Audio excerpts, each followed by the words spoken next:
I choose to look in the mirror and say I like you. Choose I choose.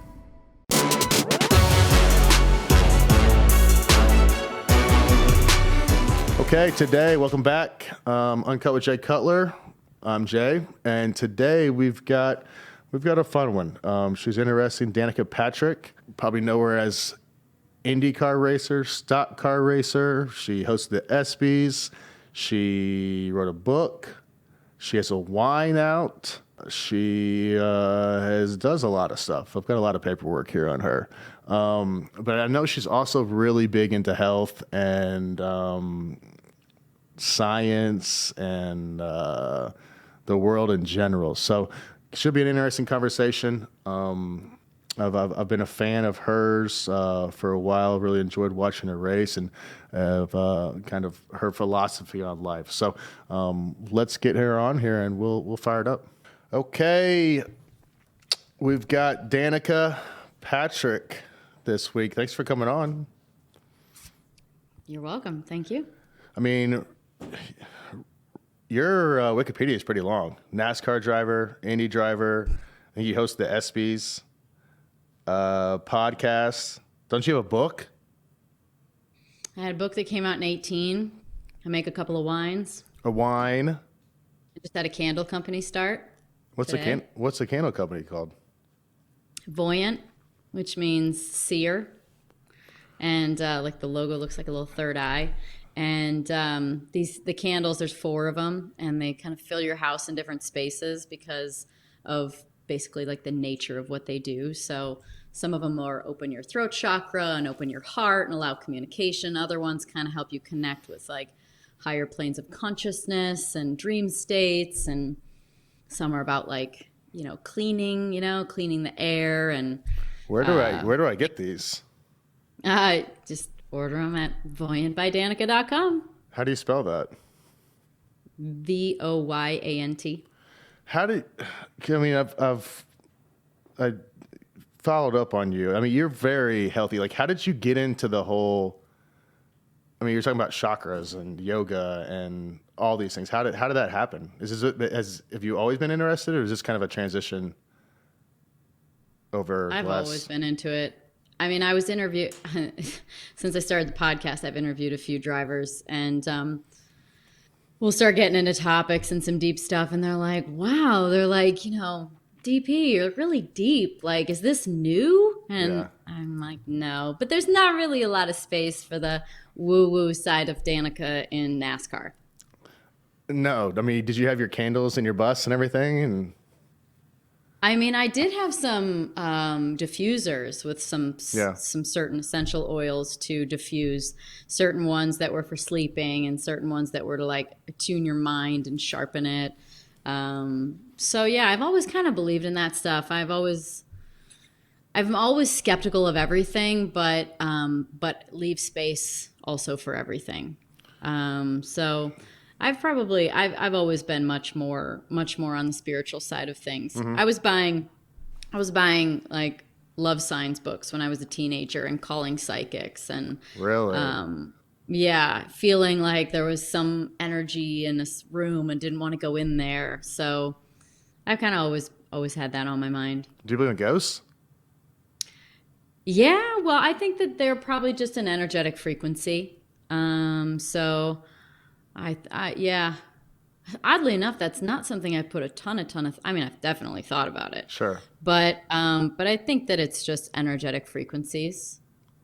What's interesting is that I'm interested because I interviewed Teresa Caputo. She's the Long Island medium. Okay. And when she taps in with the other side and people that have passed. And so what's interesting is that when you think of the idea of reincarnation and coming back in other lives, you think, okay, you go and then you come back. And it's like this cycle that keeps happening. Yet someone could have passed a long time ago, and there's this connection to, a human where they can get messages from them.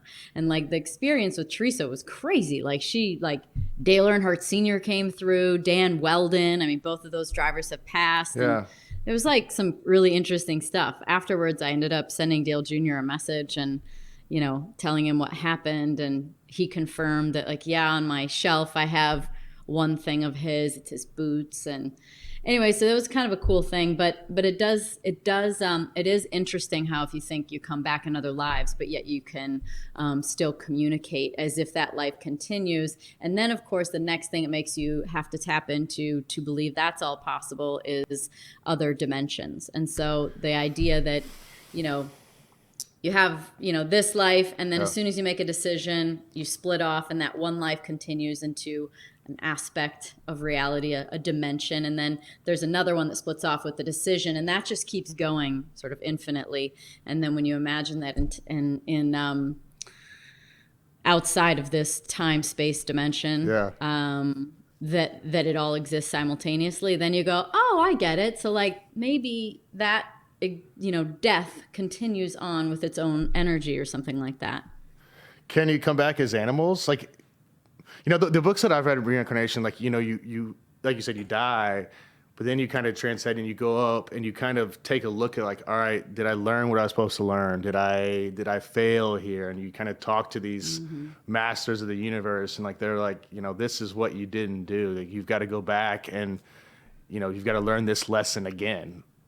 But I've never heard it. Like, I wouldn't mind coming back like as a dog one time, maybe. I agree, especially probably your dogs or my dogs, maybe. Sure. I mean, I feel like, there's some dogs that have some pretty good lives. Absolutely. I feed my dogs human food. I treat them like humans. They can go anywhere they want and do anything they want. When I leave, someone comes and stays with them at the house. They fly on jets. They've never been on a regular airplane, commercial. I mean, these dogs have it. They got it. They got it. But I think that I was dogs in another life because I feel so deeply connected to them. And I feel like I actually had this really mystical experience happen in Mexico in January, February of 17. Mm-hmm. And it had to do with the dogs. So that's what made me think of this is, so on the beach in Tulum. I love going to Tulum. I think it's total portal. Have there been a lot of shootings in Tulum lately? Yeah, it's a little sketchy now. Yeah, what's happening? I was just down there, this past weekend, and they're like, "Hey, just stay out of Tulum." Like, I guess there was like a shooting like 2 or 3 days before. What's happening? Yeah, well, what happened with Tulum is it really is a super cool place, and like the energy's great, and it's this tiny little street. Yeah. It's cool. Yeah. And then the clubs started coming. So there never used to really be clubs. Yeah. It used to just be restaurants and yoga and stuff like that. It was very holistic and natural.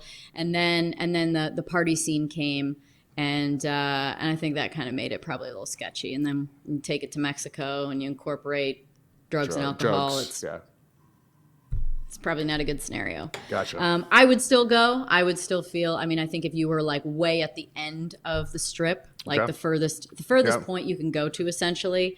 I think it's a bit better down there, but there is a thick of it that's messy. So anyway, still love Tulum. I would go back anytime, but this was the first time I had been there in 17, and on the beach, there was this dog that kept coming up, and I was like, oh man, I always love dogs. Every dog I see, I want to pet the dog. Every one of them. I mean, I see a bobcat, and I want to maybe think about it, which did happen the other day out in the driveway. I was like, bobcat, and I had my 2 dogs, and thank God they were on a leash, or there would have been carnage. Uh-huh. And so I just really felt like this dog was so cool, and I just wanted to see it all the time. And if I tried really hard energetically, I was like, I want to see this dog. I want to see this dog. It never came around. And then when I let go of it, not verbally, but like emotionally, like, oh well, it's probably like eating, or maybe it has an owner or something. All of a sudden it just pop up again. It was this weird energetic dynamic. And then my friend and I went to a ruin, Koba, one of the Mayan ruins, temple. And we were walking around, and there was a few dogs that were on this walk, and there's like 3 of them that were kind of following us around for a little bit. And I said, man, I just feel like I must have been a dog in another life. And I also have spent a lot of my life really hungry. Like, I feel hungry. And I'm like, I think I must have been a starved dog in another life. Yeah. But I really feel for them. And so then I got back to the beach and I saw this dog. And so what I didn't mention is that I named the dog at the very beginning. So when I saw it, I just like, all of a sudden I was just like, you're Lucy. I'm just going to name you Lucy. Like, I don't name stranger dogs that often. Yeah. But I did. And then after going to the Coba and having those dogs follow us around and feel like really connected and talking about being a dog in another life, I saw Lucy on the beach after that. And I said, I think Lucy's me.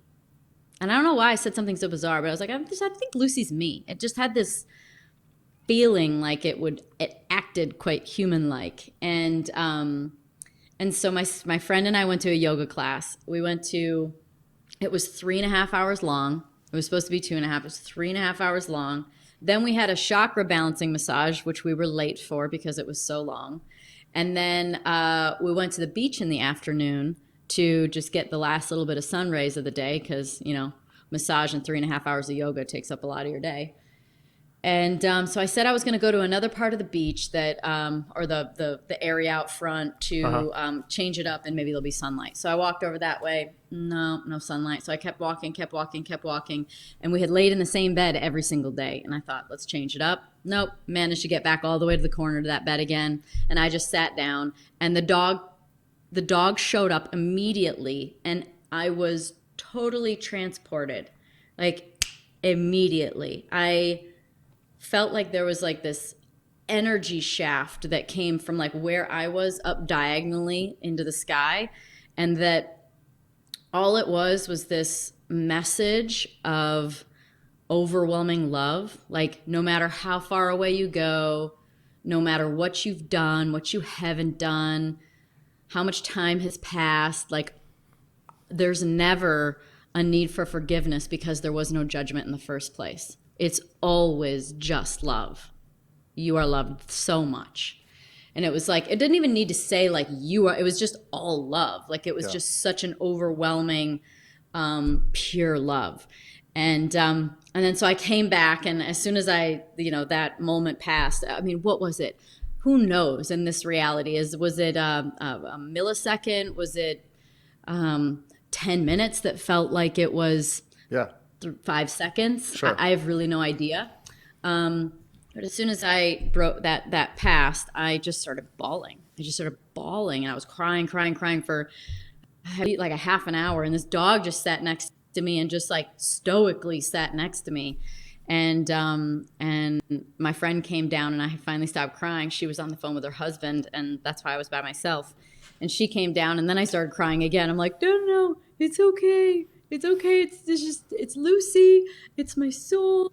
And so I just, I feel like that's like the name of, so that's the name I gave my soul. And before going there, I had read a book by a girl that I've talked to and worked with a few times energetically, and her name's Elisa Romeo, and she wrote a book called Meet Your Soul.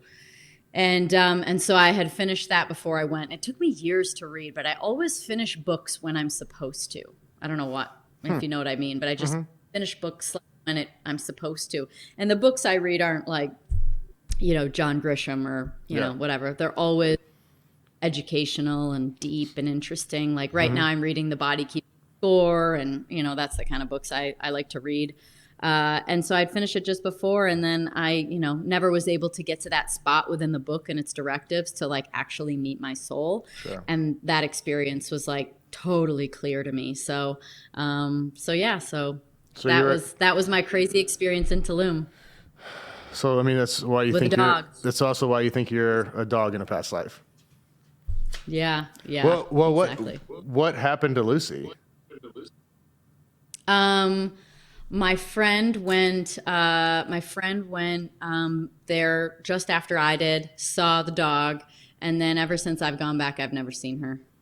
And I've gone back to that beach and that bed many times thinking maybe Lucy will pop up, and she doesn't. But I have a picture frame that scrolls pictures, and I keep a picture of Lucy and I in there on scroll. What kind of dog was it? I think it was like a short-haired golden retriever looking. Like, so I don't know what kind of dog that is, but there are probably a lot of mutts down there. I think it's probably safe to say.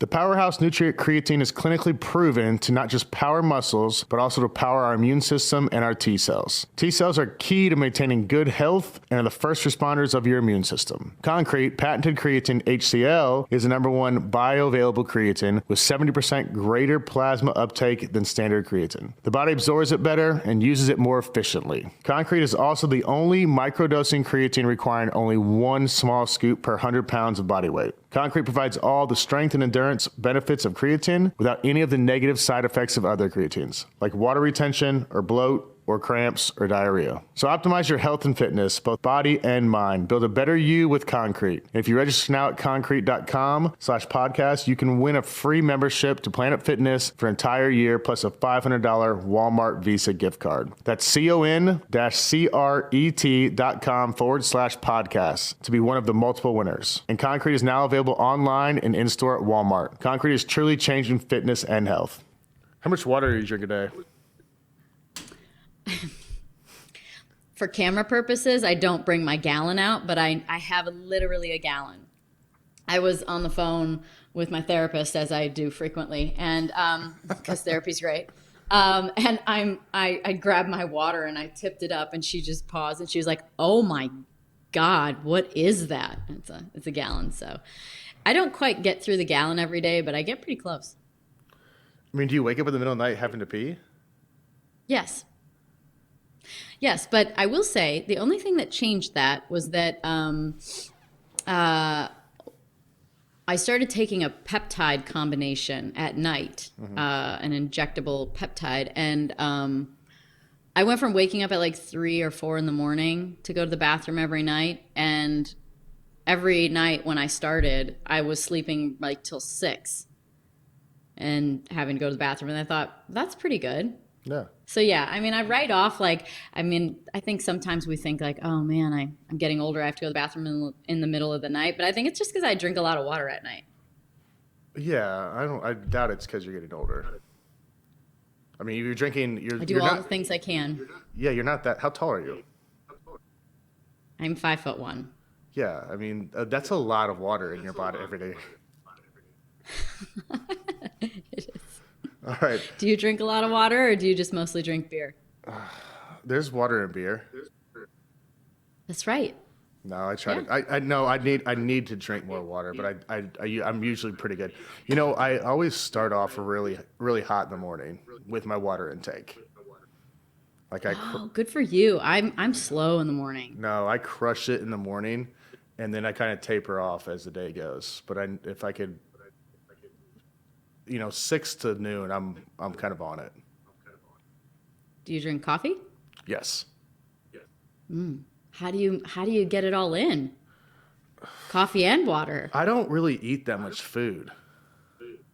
Oh, you're one of those. God, I don't know how you do it. I'm one of I've those. gotten better about that whole fasting window stuff, but what's your protocol? Your latest and greatest? Eat as least as possible for as long as you can. Are you doing this for aesthetic purposes? Are you doing this for longevity and autophagy? Like, why are you doing it? Well, numerous reasons. I would say longevity. I was type 1 diabetic, so I got diagnosed when I was 26, 27. Damn. In Denver.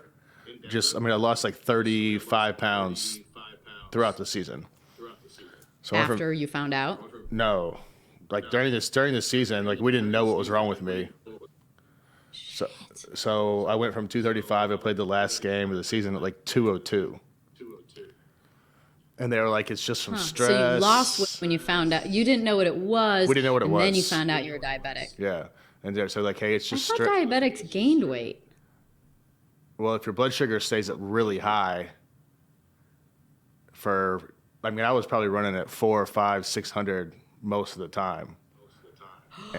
And so I was literally, I had no appetite, and you talk about peeing at night. I probably peed 8 times a night. So all the food and all the sugar I was eating I was just peeing it right out. Oh my God. Yeah. So after the season, we all went to Atlanta and we were working out, and I remember I had like 185 on a bench and literally just caved in my chest. Like I couldn't pick it up. I was so weak. And so I flew back to Denver. They tested my blood. It was like 700, and they're like, "You're you're diabetic." And I was like, "How is that possible? Like I'm healthy. I'm young. Athlete. I'm not obese." And they're like, "Well, it's type 1." I was like, "Well, what the hell does that mean?" And so basically, Right. your autoimmune disease just attacks your pancreas and kills it. And so they gave me insulin shots, and ever since then, at that age, I was young, so like you eat kind of whatever you want. You eat like an idiot. And and since then, I've got a different respect for food. I mean, it took a long time. I mean, having kids and getting married and all that stuff, like you start to reevaluate some stuff. For the last like 2 years, my relationship with food has changed quite a bit. I don't really think that humans need that much food to function at a high level. Yeah. Have I you mean, ever heard of breatharians or breatharians? they just breathe. You like sip in the sun. You sip Yeah, in prana. yeah. I'm not that human by any means. It's doable. I know But somebody who said he did it for 3 years, a scientist. he's a liar. He said that he even skipped water the third year and he gained a pound. No, no, that's not true at all. I'm going to get more into that and report back because Please, I'm I going want to see to this scientist soon. find out more, and I need to know more about this. But I think that like whenever you don't eat food, and I think we're programmed as Americans to, breakfast, lunch, dinner, snack in between, and your body's constantly working to digest that food, obviously get it out of you, take all that sugar throughout your body and do all this stuff. And I think whenever you give your body a break, I was watching a documentary. It was it was like Cold War stuff, and they were in Russia, and they basically took cancer patients, people with awful diseases, and just didn't feed them, and they basically cured a lot of these diseases. Damn. So like whenever when as as a diabetic, they're always telling you they're just giving out insulin, giving out insulin, and these people are just walking around eating whatever they want and shooting up insulin. But at some point, you're gonna get dependent on insulin, and it's not gonna work as well. So the less Yeah. food you can eat, I feel like the better. I mean, obviously you want to stay healthy and strong and eat all the good things, but the theory that we need 3 meals a day is, I think, highly debatable.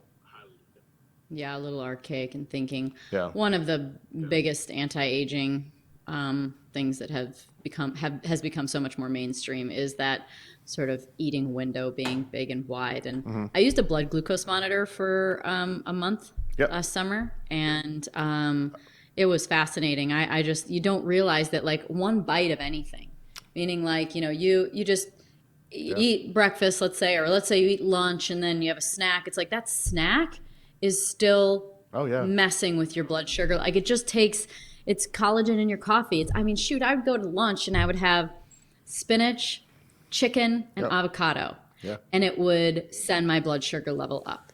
And Yeah, I see- mean, it wouldn't spike it like oatmeal or sweet potatoes did for me, but it would totally rise. Yeah. And it would go to like, my baseline. I'm pretty low, but I mean, it would kind of like 60-ish, 70. And it would shoot it to like almost 120. Like I'd Yeah. go to like 120 just with that. And you think, oh, protein's safe. I can have that anytime. The only thing that's safe is fat. Fat is the only thing that doesn't have any effect on your blood sugar level. And people got made so scared of fat Oh, yeah. and salt. And See- when was that? The early 90s. Yeah. See, I wear one too, so I'm at one. What's your level? What are you I'm- at? 79? I was at 71 and plummeting before this, and I was looking around. There was nothing in the office, and I had two mints, And 111. 2 mints. Wow, I Two mean- mints. And see, like, and now, like, for the rest of the day, I won't want to eat anything until like dinner, maybe, because I'm like, I don't really want to mess up my number. I get obsessed with it. I'm like, I just want to keep it right there. And if you Yeah, it is. if you have like two chips, It it's is like that. two chips like 157. It's like, damn it. It's crazy. And so I have gotten better about like, and there's a lot of differences between men and women. And I've asked yeah. a lot of people and I've watched a lot of YouTube videos on it. But you know, women shouldn't have as big a windows as men, generally speaking, especially if if you haven't gone through menopause. Once you have, and you're no longer childbearing years, you can do it like a guy. But when you are, like 12 hours is good. I usually am like right now, I'd say it tends to be about 14 most of the time. And for me, the only way I get there, because I do get hungry in the morning, is I finish dinner really early. So I was done eating completely by 7. Yeah. And so, you know, I ate at 9:30 or something like that, which is fine. And I did a little workout, and there's also cool effects like when you haven't eaten to go into workout. You know, there's like multiple benefits of, you know, things like autophagy or, burning calories. There's all kinds of cool things that come as a result of it. So, and then I try and have 4-hour windows between meals. That's good. See, like when you have kids, like we have dinner at 5 o'clock.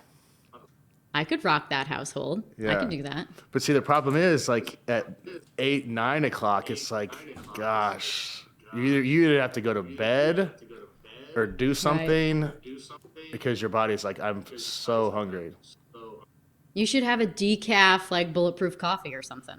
It's not a bad like idea. with just some fat in it. And then, you know, it's decaf coffee. It's delicious.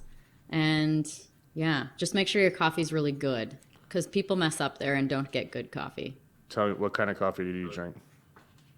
I use Kion, but also another one. Like I was just with my friend Gabby Reese the other day, and Laird Superfood has a good coffee too. I'm sure I haven't used that one. I have no problem with it, but right now I've got a bunch of Kion, which is Ben Greenfield's coffee. And then Bulletproof is known to be, if you're super interested in all this stuff, like Ben Greenfield's very interesting. You should talk to him. He wrote a book called Boundless. It's like the almanac of health. Mm-hmm. And but Ben Greenfield, Kion coffee, and then Laird Superfood coffee is really good. And then Bulletproof coffee is the first one that kind of came through that was like, we don't have any mold on our coffee. So I think that's like probably the easiest to find. Nice. If you exercise weekly, or if you're an active person, then you've probably learned the importance of recovery. It's not enough that we just went to work out. Our body needs to be fueled with natural, organic proteins and nutrient-dense superfoods. Those are life's building blocks. The most elite athletes in the world achieve this through personal chefs and dietitians. For the rest of us, we can do the same thing at a fraction of the cost. Organifi makes all natural, organic superfood and protein blends that are just perfect for active gym goers. Their green juice is great for lowering cortisol and enhancing recovery. And their red juice has proteins that are all great for supporting energy. The Complete Protein is a plant-based shake with 20 grams of protein, and it's also a multivitamin, all made with whole food ingredients. Your body will reward you for treating yourself like the king or queen that you are. The best part is they all taste absolutely fresh and delicious. Go to www.organifi.com/Cutler and use code Cutler for 20% off your order. That's ORGANIFI.com/Cutler and use code Cutler for 20% off any item. Okay, I've got to talk some racing. Okay. Because I'm intrigued by this. Because I love to drive. I love to drive fast. And obviously, you drove very fast. So how did you?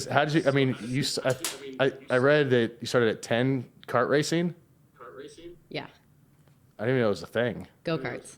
Yeah, I mean, your kids are right around the corner. Come on. Actually, kids are starting more like 5 these days. Really?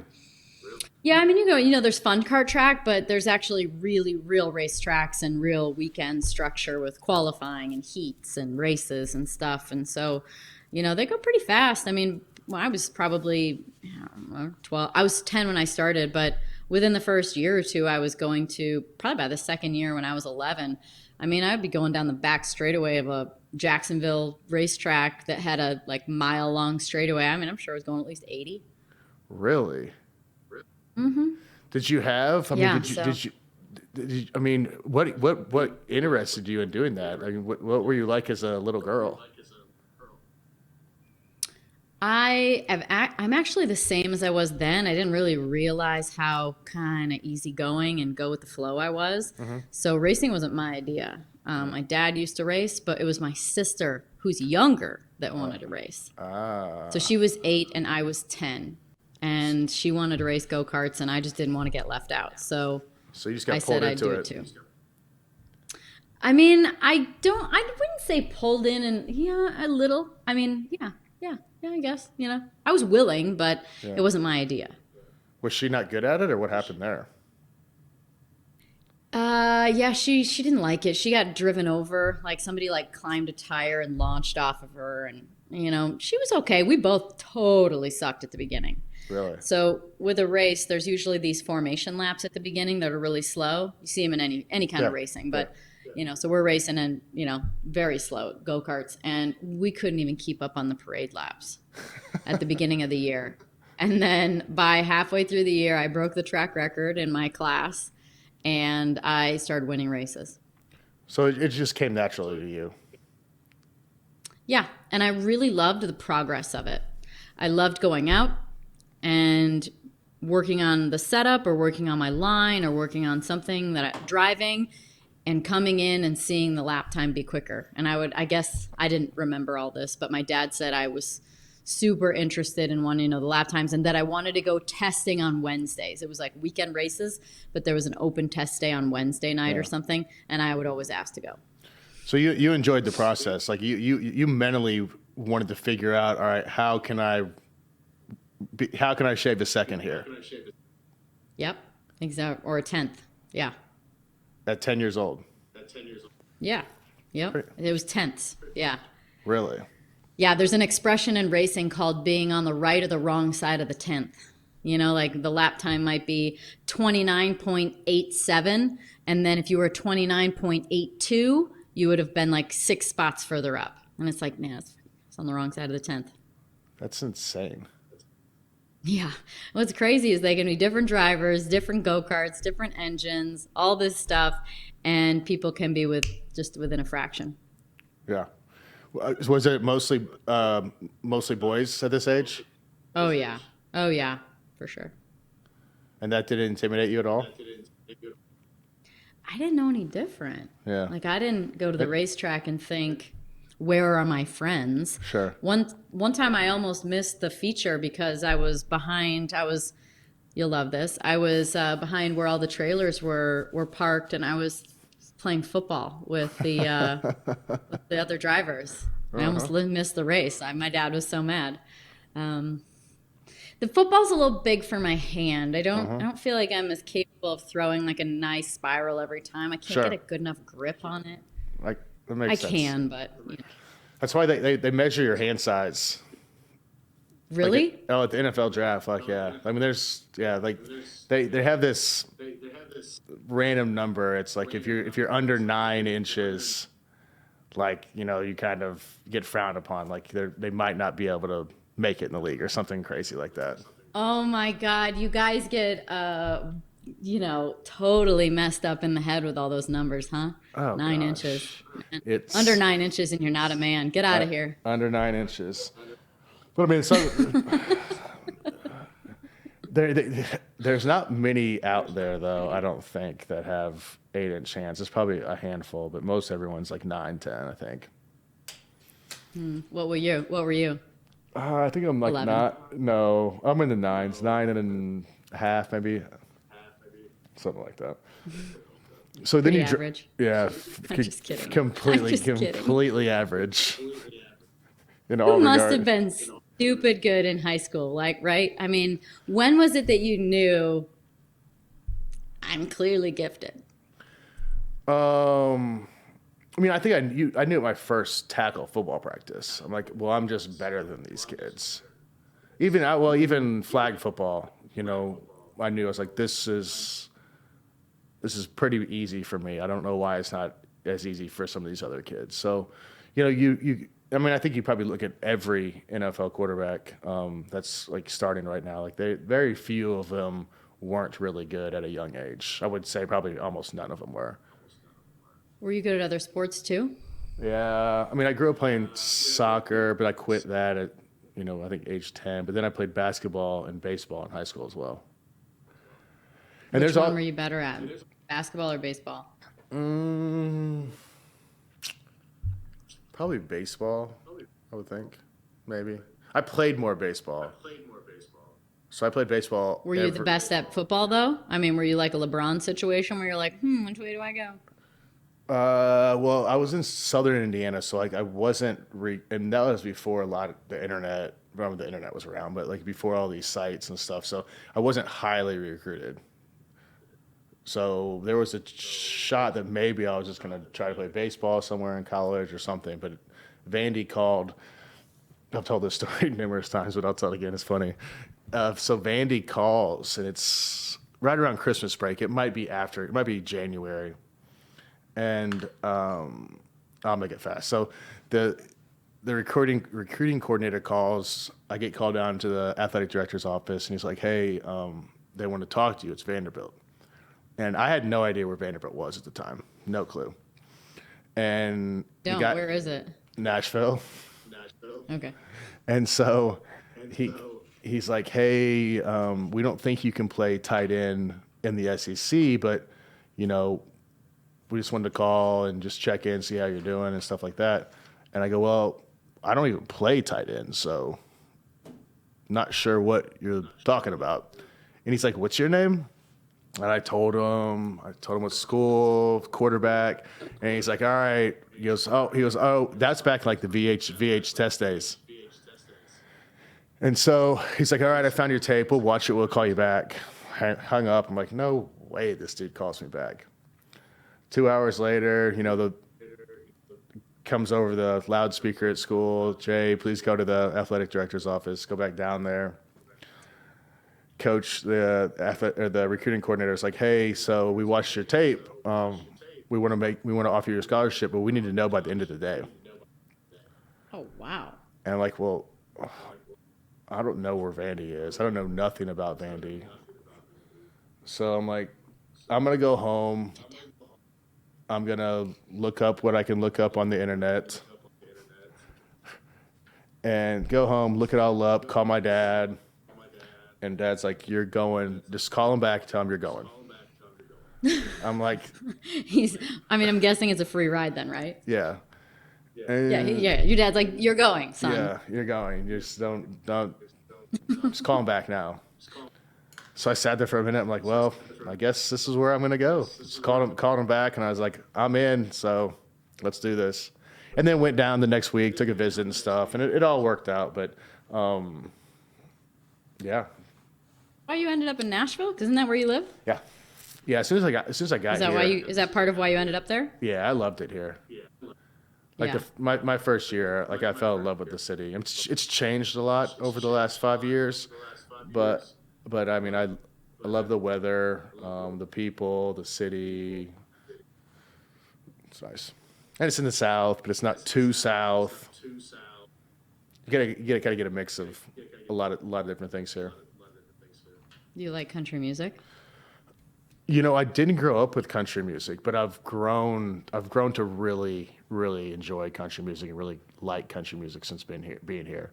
But it wasn't like in Southern Indiana. I guess we listened to it, but I don't know. It wasn't at the top of my genre list. I feel like we kind of grew up in similar parts. I grew up in Northern Illinois, and I'd still call that all Midwest. And we didn't listen to any country. No. Just Britney Spears, Christina Aguilera, Yeah, it was sort of Notorious B.I.G. Yeah, listen to that. But you know that one of the biggest country radio stations is in Chicago. And there's a huge one in L.A. too. Yeah, I think my dad's friends with, what's that guy's name? Who? I don't know. The country music guy. I feel like my dad's friends with him. Well, anyway. Radio's dying. It's all streaming at this point. I choose to look in my mirror and say I like you. Choose, I choose. Look, it's been a rough couple years, so how about starting 2022 off with a smile? And nothing delivers smiles better than Hi-Chew candy. Hi-Chew's flavors are unlike anything else. Hi-Chew has been created in over 200 flavors since it first launched in Japan in 1975, and with very specific flavor profiles. There is no artificial flavor taste at all. It's simple. Hi-Chew makes people happy. Hi-Chew isn't a gum or taffy, however, the chew texture is different from other candies. And the best part, Hi-Chew contains no colors from synthetic sources and is gluten-free. MLB players across the globe love Hi-Chew candy, but they're not the only ones. Celebrity fans of Hi-Chew include folks like John Mayer, Kylie Jenner, and Ryan Gosling, to name a few. You really need to try it out and find out what makes Hi-Chew so special. We want you to love Hi-Chew as much as we do. Visit hi-chew.com/win. That's hi-chew.com/WIN and enter to win an exclusive bucket full of Hi-Chew candy and swag. While you're there, check out how you can become a member of the Hi-Chew Chew Crew, which is an exclusive club where you receive special offers and all the cool things. Go to hi-chew.com/win. So then you, That's right. so Pandora, so you, baby. are you Pandora? I love Pandora. I think the search engine's really good on Pandora. I use Spotify too, Yeah, but I switch to Spotify. but I love like let's say if I'm watching, like if there's a Joe Rogan interview. Yeah. I love that Spotify's video now too. That's cool. Yeah. Well, they paid him a lot. That's what we're trying to do with our podcast, right? Yours, mine. Like, we want to get big like Joe. We just need about, 1,500 more episodes to practice. He's got so many. I don't know how he sits there and talks for 3.5, 4 hours. Like, what's your I longest agree. one? What's your longest one? I probably sat and talked for 2.5 hours to somebody. Okay. Made it into 2 episodes, Yeah. 2 hours. Yeah, I mean, it's super normal to, they're all like an hour. Yeah. Every now and again, there's one that's a bit short, but Yeah. hour to an hour and a half. I think that it helps to have first and foremost, he's brilliant. Yeah. Like, Yes. he plays as like he's a regular dude, but he's clearly brilliant. No, he's smart. And I don't know if you have picked up this from doing the show, but in researching the guests, talking to people, like I feel as though I've gotten a lot smarter since I started doing it a couple of years ago. Just because you're just getting so much more learning and information coming in. And also when you listen is when you learn, not when you talk. So, you being interviewed or me being interviewed, it's like I might be learning a little bit about myself, but I'm not really learning. No, new you're things. you're spitting out answers. I already have the answer. So, Yes. So when you interview people, you hear new information. But then outside of that, he's got like a TV to go to. He's got researchers that'll pull something up and plug it in on the TV or mention it. Like, They got to stop. there's also a little bit of, they'll get high, Yeah. Drink, that loosens stuff up too. Maybe that's what we should start is like drinking and some drugs every now and again, really loosen up. It's obviously not hurting him. Isn't it a miracle? He can say whatever he wants. He can do whatever he wants. And you know why? It's real, right? It's real. It's like, yeah, people drink. Yes. A lot of people probably do. A lot of people do drugs. Yep. Yeah. A lot of people, it's real.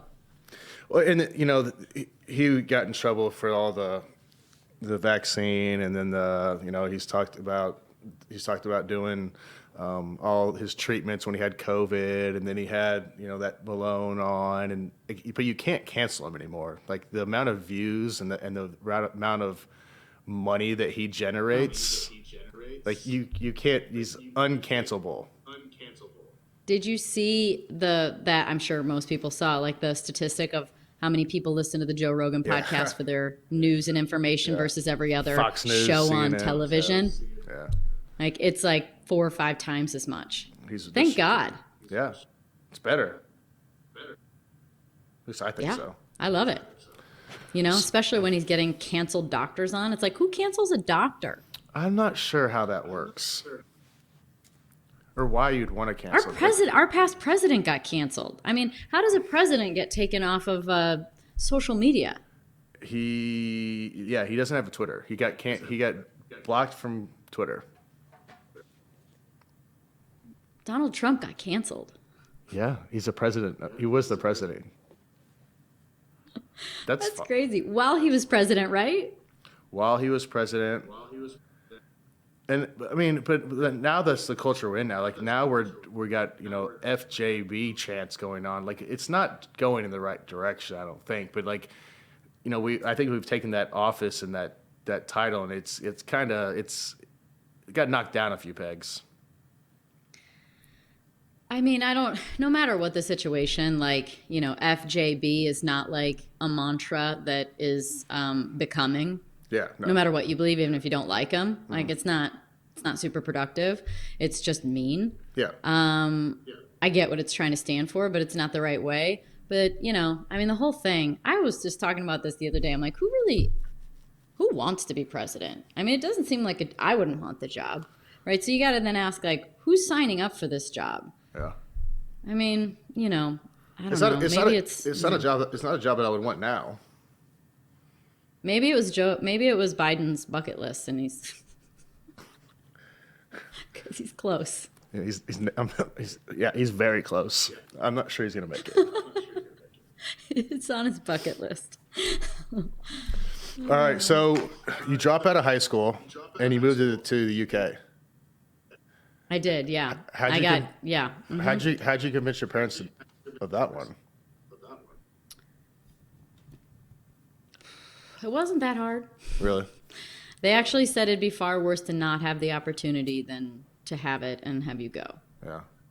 That's kind of their opinion of it. And they, were willing to allow, they were comfortable and let me have a run at racing. And that's probably the point in time, though, when I dropped out of school and I was over there. I was like, damn, I got to make this work. Right? Like, I mean, we talked about this before, but school is kind of a joke anyway. But, I feel like I've become pretty educated and I have a GED, and I basically only went through sophomore year of high school. And so, and there's also lots of forms of intelligence. It's not just what our school calls intelligent based on their parameters. Yeah. So I think that trips up a lot of kids that are outside of that box in a negative way. But yeah, I mean, I got my GED while I was over there, but I really did feel like, okay, I really want to make this work, or I really need to make this work now. Which it wasn't my motivating factor, but it was the first time that crossed my mind. Yeah. Was there a point like you were like, this isn't going to work? No, I think that's kind of the magic. I really believed it was going to. I really believed that I called it blind faith. I just believed it was going to work. I didn't know how or why. And I came back from England when I was 19, so I lived there for 3 years. And I didn't have a ride when I was 19, 20 years old. And that would have been the point in time where you'd have thought, like, this isn't going to work. I better go, fill out some job applications, community college. And I didn't even think of that. I just thought, I have too much to offer. There's too much potential here. I just thought to myself, if this works, it'll be a big deal. And I didn't know what big deal meant in my head. I just knew, like, this could be a really big deal. So first Indy race. I just about won. Yeah. My first Indy 500, actually, which was my fourth race of that season. But yeah, my first IndyCar race, though, I had a big crash. Going how fast? 200. What is that like? I don't know. I'd be curious for your perspective too, about these sort of collisions. Yeah. But when you kind of see something happening, you get a feeling. Like there's like an energy to like, oh boy, this isn't going to go well. Or like you see some certain movement that seems erratic or out of pattern. And then something happens. Every now and again, it's clips. Like, so my first IndyCar race, it clipped my right rear. So I didn't see that part coming, but there was an accident happening. Yeah. And I shot up head first, sort of diagonal into the wall. And I slid down the track, and I got out of the car and I started stumbling the wrong way from the medical truck. And then I woke up in the medical center. Oh man, that's and scary. there was a bright light. There was a bright light above me. And the first person that came over was the pastor. And then the next person that came over my head was my mom. And I'm like, Mom, what happened? And I had my suit, and I raced without underwear on. I just had my suit and my shirt on. So then I started worrying, like, did they take my suit off? And then I was like, what happened, Mom? What happened? And I thought, shit, did I go to heaven or hell? Like, where am I? And Mom's like, you just had a little accident. You'll be okay. And I was thinking, man, I'm waking up in the ER with a priest over my head. This can't be that good. No. And then they took me in the truck, and the sirens on to the hospital. And on the way, I kept repeating the same question. I kept asking, did it look bad? Yeah, that's Did it look bad? Pretty typical. And then I remember the nurse that was in the back with me, she said, you've asked me that question a few times. And I remember thinking, I better shut up if I want any chance of going home. Just be quiet. Just zip my lips. Yep. And so then I got there and did the whole MRI and, all the CAT scan and whatever they had to do. And I did get released that night based on, people knowing the right terminology to throw at the doctors and whatever it is, some elective way that you can get yourself out. Oh yeah. Were you hesitant to get back in the car after that? No, not at all. But there was an off weekend before the next race, so you had to do. So I want to hear about you if it slows down. But that's the part that I missed. So when it happens, I always get this feeling like, this is going to hurt as you're like spinning or crashing, and then it hits, and then you slide to wherever you slide to, and then it doesn't usually hurt. No. A couple times I got the wind knocked out of me a little bit, but it doesn't hurt. No. Don't even. But feel it does happen slow. Yeah, you don't even feel it. Yeah. But it does happen slow. So is it the same way in football when do you feel like somebody coming up from behind and ready to clobber you? The ones that you see coming, those, like you said, time starts ticking a little bit slower, and you're like your mind's processing. All right, here it comes, and it seems like it's taking forever. As a quarterback, you're throwing the ball then too, so it's like, all right, you see it coming, but you're concentrating down. So like I think your mind is just there, and you don't even feel those. Like you feel the ones that are like the small ones that are just kind of nick you and stuff, but the big hits, I never felt them. The ones where you get stepped on and stuff like that. Yeah, right? things like that. Those kind of hurt, right? Yeah. Or they just hit you in a weird place, the hip or something crazy. But those big ones, I never felt those much, really at all. Did you have any, how many concussions did you have symptoms from?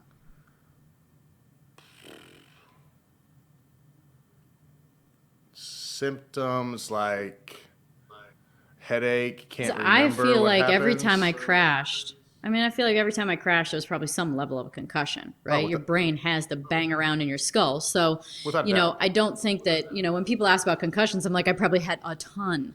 But, the ones that maybe they would consider like concussions, maybe they have like memory loss, blurred vision, maybe nausea. I never had that, but, some memory loss I had a couple times, or like, one time I remember Daytona or something like that. It just felt like really my emotions were way off. Like I felt really overwhelmed. Like I couldn't get out of this sort of like weird emotion I was in. And it just felt kind of overwhelming. So I would have called that a symptom that wasn't normal. Yeah, I mean, I'm probably 10 or so.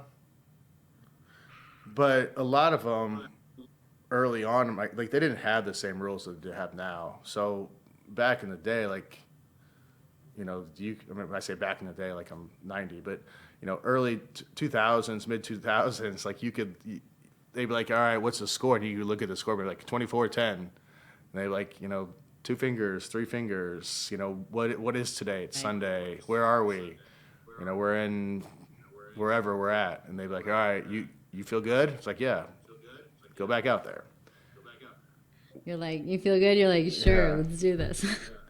But I can remember being like knocked out for like a split second a couple times, and like being a little wobbly and getting off and going off, and then going back in the game. So, but like you said, Do you like the hitting the rules when they changed back? I don't know, what was that, like 8 or 10 years ago? I mean, it's been quite a while that like no headers or how do they call it? What do they define it as?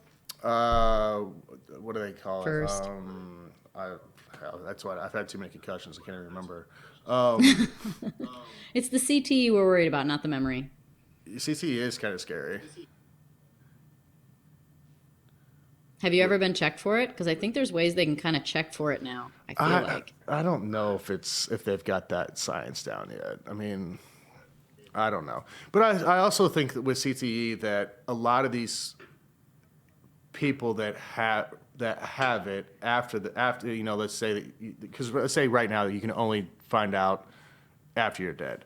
And a lot of these people that are claiming to have it, there's a lot of other bad things and influences happen in their life. It's not like they are this purpose-driven, healthy individual that all of a sudden just falls off the cliff, and like there's a lot of things happening. Do you think that Antonio Brown might have CTE? I think With his AB, crazy actions. I don't think it's CTE, but there's probably a few mental things happening that I'm not qualified to diagnose. But I think there's majority of NFL probably at the end of their career is probably gonna have CTE. I don't know how they couldn't. Do you do any? Is there like some protocol or anything that maybe the NFL doctors or private doctors say like, hey, these things can help really like heal your brain or mitigate against CTE or help create new neural pathways? I mean, is there anything they give you as an option? I mean, other than probably like hero's doses of psilocybin? I mean, that's what I was going to say. You microdose mushrooms, but whenever I was playing, no, I don't know in the last couple of years whether they've changed their protocol and they're helping these guys. But as far as I know, there's not much out there that they're providing for these players. And I think they settled their lawsuit, so I think that ship's kind of sailed. You don't hear much about CTE anymore from the NFL. There was that huge craze in brain, traumatic brain injuries 3-4 years ago, and since then it's kind of went away a little bit. Well, you have those stories with, players that, suicide or murder and crazy things that go on. And a lot of that I feel like ended up getting the finger pointed towards CTE as being a probable reason.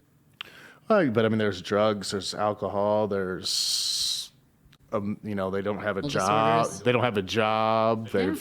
They've lost hundreds of thousands of dollars gambling. There's a lot of things that go into it. That's true. I mean, I feel like, as I've gotten older and, as you deal with more and more life, and you're not insulated or coddled in some kind of way or, haven't developed a coping mechanism. Yeah. You end up realizing that, on some level there's certain, sports and certain jobs can kind of stunt your growth as well as far as emotions. And, that probably plays a role too, I'm sure. Absolutely. Well, that was We're just depressing. kids. That was depressing. That was depressing. Yeah. Did you like indie or You'll be, stock? you'll be okay, Jay, maybe. Maybe. We'll see what happens. Just keep rolling the dice I wore here. a helmet too, dude. I know. I wore a helmet too. You're I hit screwed the wall. also. I mean, I'm totally screwed too. I'm going to blame all of my erratic behavior on CTE now. There you go. Did you like indie or stock car better? And also, I probably. what's the difference?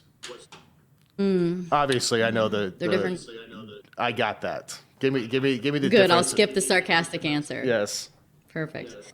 I mean, IndyCar I did better. there was less cars, but I performed as far as results wise better. Is there less? I didn't know there was less cars. Yeah, there's like half the amount of cars in Indy cars there's in wow. NASCAR. I didn't know that. Yeah. So that was some of it, but and then the Indy 500 was so big, and I did well a lot of years. So that was a big deal.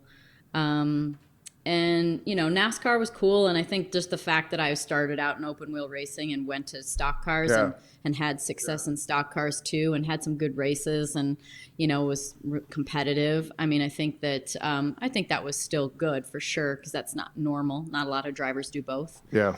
And the difference, it's a little technical, but the way that the handling of the car is just totally different. Meaning, like, in a stock car, if you fire off into the corner, you end up like hitting the splitter, which is the front nose of the car has like a flat plane on the bottom. So that'll sit on the track, or you'll end up you'll compress the spring enough that it'll bottom out and essentially become really stiff, basically, because there's no more shock, there's no more absorption. And so all of those things protect you more so from going into the corner too fast and just losing it. But in an Indy car, if you went in too fast and the car wasn't handling right, it was a lot easier to just lose it and the back come around on you. There's a lot more stuff to kind of help protect against that in a stock car. And then just even the language, like the way that you talked about the car, and so you had to I had to change my language. In Indy cars, it was understeer and oversteer, and then in stock cars, it was push and loose. And so, just you got to change your vocabulary. And the aerodynamics were totally different too. So in an Indy car, what was in front of you mattered, and in a stock car, what was behind you mattered. I mean, there's some influence in front of you, sure, but you really needed people behind you. So when you watch a big race like Daytona or Talladega, big super speedways, you want to have people behind you. If you're the last car on a long train of cars, you better hope that there's nothing that happens that checks anybody up and you have to lift for a second, because it's so easy to lose that draft because there's nothing behind you helping push the big box through the air. So so the aerodynamics were different too. It's much more technical than people think. Oh yeah. Well, I'm sure all of it is, right? I mean, football, right? I'm sure there's so many little things. You have your quarterback coach. There's your tight end coach. There's a receiver coaches. There's the head coach. There's an offensive coach. There's like a million little things that they're analyzing. And how many times did you ever have to like change your throw? Like, was there any? I mean, I know like releasing the ball is a statistic, right? Yeah. How quickly do you release the ball? And your footwork is really important. So. I'm sure you're working on you're always dance moves just to shave a tenth. Yeah, you're always kind of refining like anything else, I suppose. So yeah, I mean, but I feel like with people watch NASCAR and then like they people drive to work every day and they're like, hey, I could get behind there and just turn left for 2 hours. And yeah, I mean, I think the proof is that no one likes to ride with me because they think I'm crazy. And I'm like, I'm driving on the street. Most people apparently can't go like over 100 on a racetrack. If they get out in a car, they really struggle to go much over 100 comfortably on the track. Really? I guess maybe you should try it. I do. I want to try it. Did you know what you're gonna do after racing? Or were you kind of always doing stuff just always doing stuff? Yeah, I did. I had already started my wine, Somnium. I had a clothing line for a hot second called Warrior that I don't do anymore, but I had that going. And I had a book that was coming out. So I was writing the book in 2000 and end of 16 and through 17, and it came out the beginning of 18. So, and I retired May of 18 was my last race. So health and wellness has always been top of the list. Basically the paradigm of interest for me. Uncut with Jay Cutler is brought to you by Progressive. What's one thing you'd purchase with a little extra savings? A weighted blanket, smart speaker, that new self-care trend you keep hearing about? Well, Progressive wants to make sure you're getting what you want by helping you save money on car insurance. Drivers who save by switching to Progressive save over $700 on average, and customers can qualify for an average of 6 discounts when they sign up. Discounts like having multiple vehicles on your policy. Progressive offers outstanding coverage and award-winning claim service. Day or night, they have customer support 24/7, 365 days a year. When you need them most, they're at their best. A little off your rate each month goes a long way. Get a quote today at Progressive.com and see why 4 out of 5 new auto customers recommend Progressive. Progressive Casualty Insurance Company and Affiliates. National annual average insurance savings by new customers surveyed by Who Saved with Progressive between June 2020 and May 2021. Potential savings will vary, discounts vary, and are not available in all states and situations. Couple more for you. I know that you, well, according to the internet, you've got a big birthday coming up. Yeah, I should be upbeat about that. Yeah, why are you not? How old are you? 38. I'll be 39. Okay. I'll talk to you. I'll talk to you when you're when you're almost 40, and be like, "Oh, you have a big birthday coming up," and you're like, "Thanks." It's fine, you know. I feel like I feel like the older I get, the dumber I am, because I realize there's so much more to learn. Yep. I feel more and more comfortable with myself and with who I am, what I like to do, my interests, my hobbies.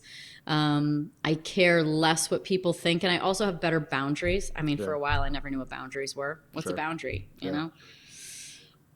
So those kind of help you as well. You know, I've had a super successful life, so I feel like, you know. Are you doing anything fun? I don't know yet. I actually really need to think about what I want to do. It's not far away, and I need to plan something. Yeah. I was thinking about, my original thought was I want to go, this is my blowout idea, that I wanted to go around the world. Okay. I wanted to get a plane, and I just wanted to go around the world and make like a bunch of stops. Okay. And just send a memo to all my friends and be like, hey, if you want to meet us at these dates in any of these locations, here's the hotel, show up. Or maybe take people with. You know that Four Seasons does that. They do those packages? Oh yeah. Have you done it? No, but I want to. But it's like I think it's like a 50 person plane or something, and they've decked it all out. You stay in all the Four Seasons. They plan it all out. There's like 6, 7 different stops. They've got like 2 or 3 a year. I mean, it's probably like the $1 million birthday package. No, it's not that much. Is it a plane too? It's a 50-person plane. Well, you don't get to pick all 50 people. Got it. You sign up for the date that you can make it. Exactly. So you're going to be on there Jay, with some we're balling big baller style. Whatever. I'm sure there's a rap song with some lyric I'm trying to remember from Jay-Z or something. You know, I'm going to upgrade you to purple labels or something. But anyway, so then I thought then somebody was like, maybe you should just do 4 trips for your 40th, like 4 different trips. I'm like, oh, that's kind of a cool idea. Like, because I feel like I love entertaining and having people over and doing things like that. And, curating the guest list is always a really important thing. So I have a lot of great friends, but bringing everyone together is not the best. Usually you get the most out of the situations when you kind of go like these friends and then these friends. Smaller groups. Yeah. So I don't know. Any ideas? Like what would be, I kind of want to go somewhere I've never gone before too. And I've traveled a bit. Where's a good place to go? In March. I like the idea of just picking 6 places all over the country and just or all over the world and just stopping.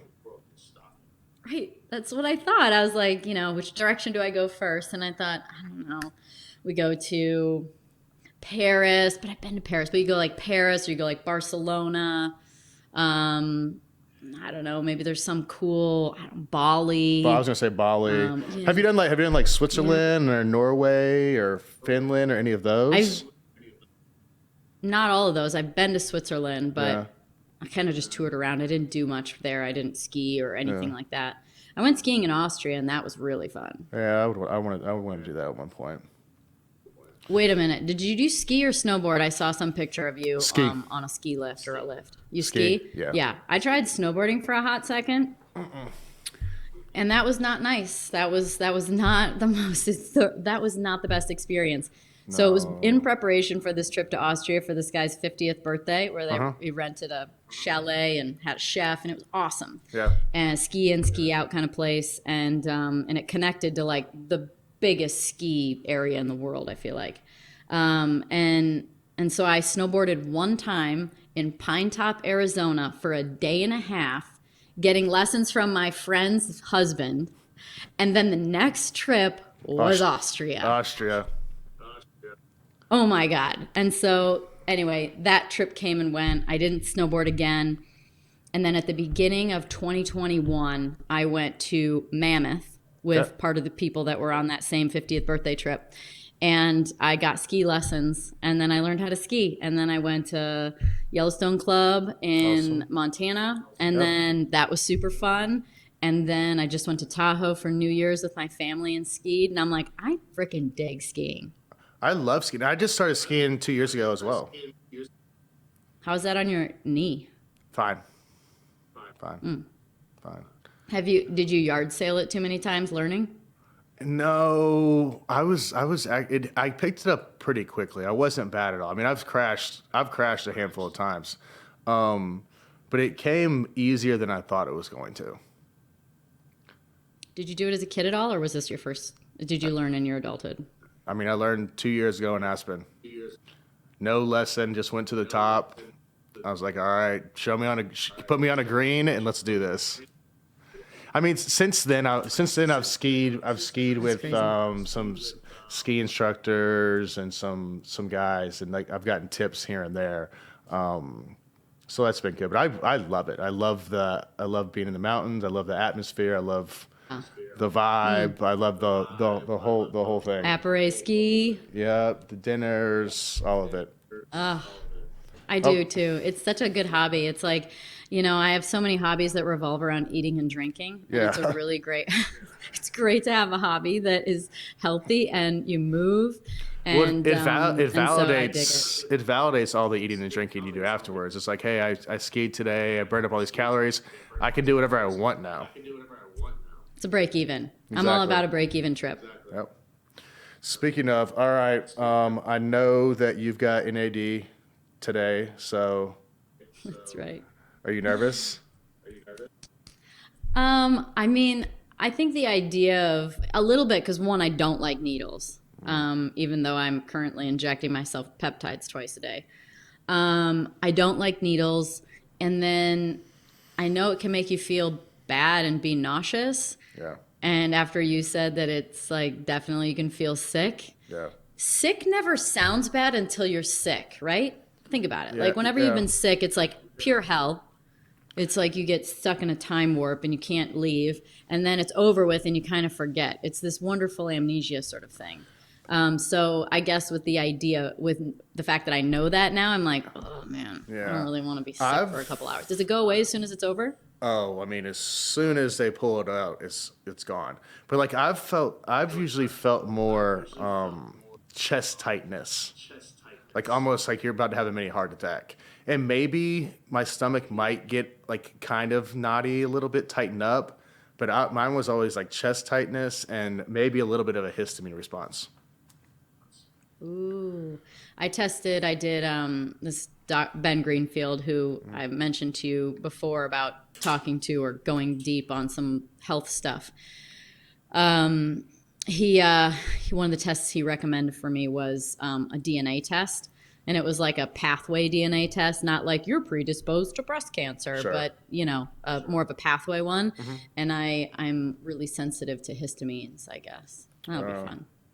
So this one might get you a little bit, but you do 2-3 of them, and you're gonna feel literally amazing. Well, that'll be by the end of the week, so Perfect. I look forward to the superhuman nature that's about to come. That is about to come. I appreciate it. It was fun, Thanks. And I I wish- appreciate you. Thanks, Jay. and I wish you good luck with your NAD experience today. Thank you. I'll be thinking of you when my chest tightens up and I feel like I'm having some anaphylactic response. Perfect. All right, Danica Patrick, that's a wrap. I appreciate it. You have a good one. Thank you very much.